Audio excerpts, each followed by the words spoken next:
been predicted that some African languages will go extinct in the next 20 years. I see tendency to this when we forget our rich cultural heritage due to civilization and all of that. Can we read? Can we write?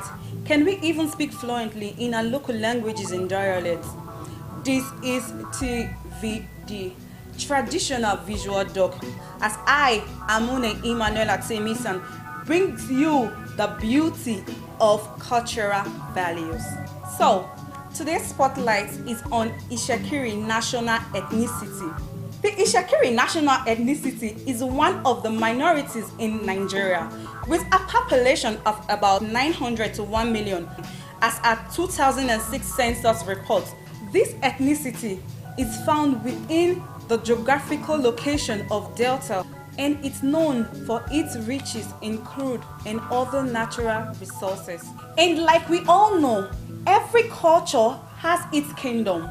Every kingdom has a king, and every king has their own traditional council. And that brings me to one of the traditional portfolio in the Warri Kingdom, known as the Igba of Warri Kingdom, presently occupied by Chief Mrs Rita Lori Ugbebo. Fortunately, I was opportune to be in her house and we had this discussion. It was wonderful. You know, she even told me that she was the first female program director way back in NTS, known as NTA today. Let's hear from the horse's mouth. First female director of NTS, Nigerian Television Service. In my time, NTA is called NTS, Nigerian Television Service. I was meant to know that traditional titles here in Warri Kingdom is hereditary. Let mommy tell you herself. All titles given by the Olu of Warri carry the same responsibilities. The day you are being given the title, you kneel it down before the Olu. Actually, what you are doing is kneeling down before your ancestors. As you may very well know, the Shekiri titles are not sold. Shekiri titles are not bought. To be an Ishakiri chief is to have been recognized by your ancestors that you are their child. You are coming from them. That is the first message, that you are part of them, you are their child, you are being sent like their ancestors to continue to do the work of looking after the kingdom. That is the message that the Olu gives to you. Therefore, he says, when he's putting your, if you like, I can show you where he's swearing you in. Okay. He says to you, I have called you this day to help me look after the kingdom and the throne. If in carrying out this message, carried out properly, he prays to the ancestors to bless you. He calls upon the ancestors to give you the necessary courage and tools to do this job.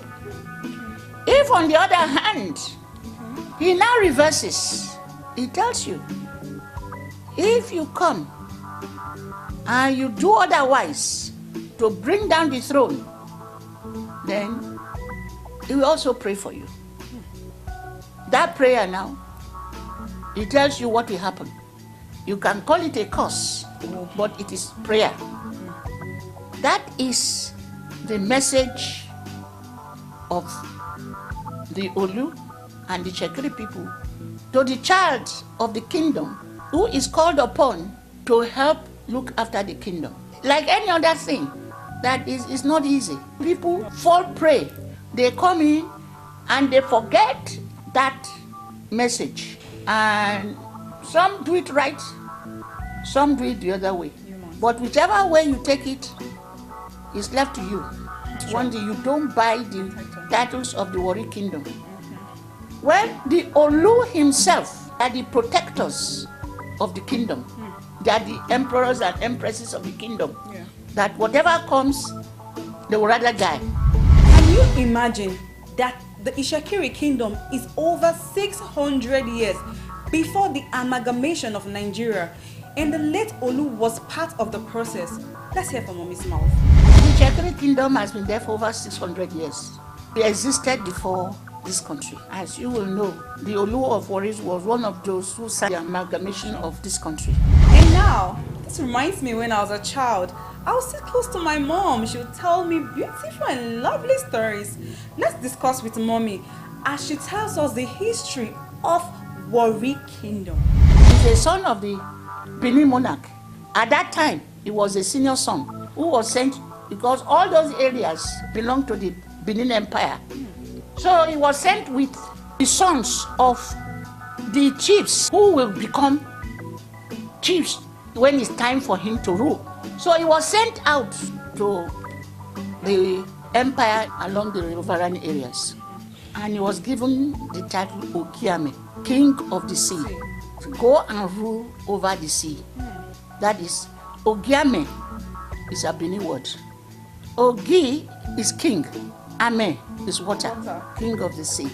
This is the basic story of the throne, how the throne came about.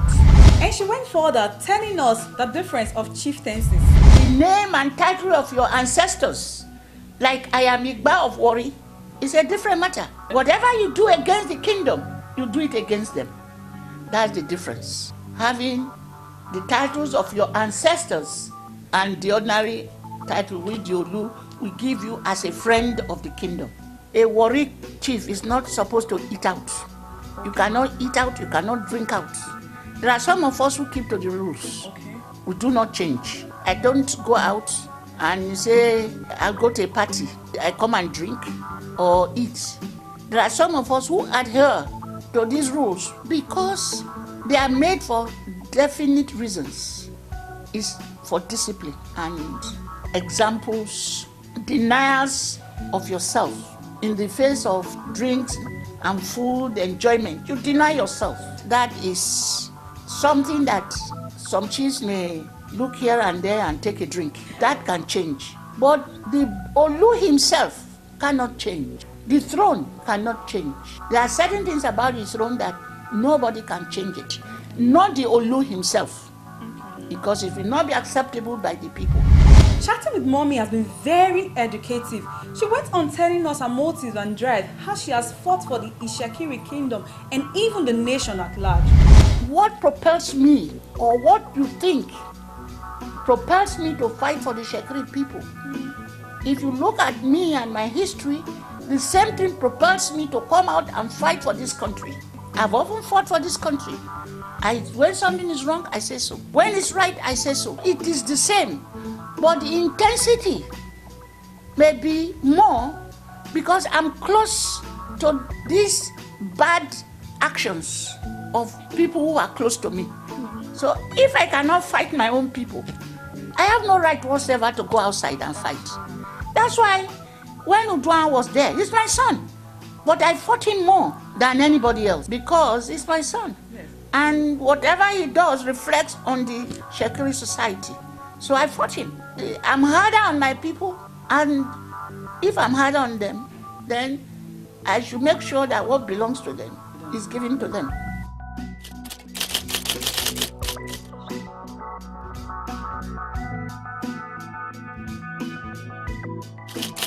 We are in recession. What can we do? You have no money. You have children to feed. Your children are hungry. What will you do? You will find a way to look after your children. There are some fathers and mothers who will go and till the farm and work hard to make sure that their children eat. There are some who will just sit down and be lamenting because it's never farmed before. He doesn't know how to do it. For one reason or the other, he doesn't come from a family of farmers. One way or the other, he's come from the families of sit and wait. Just sit down until other people give to him. So you've never seen your father and mother at it. Because if we don't have the right leaders, it's going to be worse for us. In the sense that the whole world is moving. So we must move. And if we don't move, it's going to be worse for us. Look at the Delta State. The Delta State used to be very prosperous even without the oil. When we were young, my own father had a big rubber estate. He cultivated it. So people brought timber from Benin, and they are still doing the job to today. These were farmers, and they worked hard, and we didn't see oil. We helped the Western region at the time to develop rubber, timber, fishing. These were all the things we did. So who knew anything about recession? We didn't know anything about recession because we ate. We ate our gari with okra soup, ogbono soup. Who cared? How could we have known about recession when we had enough to eat? But today we don't have enough to eat because people have left things that they should do, which are the basic core values of life, to the city to play politics. I know so many of you don't want the chat to come to an end because you have learned so much from mommy. Anyways, don't forget this is TVD and I am Amune Emmanuela Temisan. You can follow us on our social media platforms on Instagram, Facebook, Twitter, even on YouTube. It's all at Toshima Media, an independent TV and radio content producers. And don't forget TVD is bringing you the beauty of cultural value.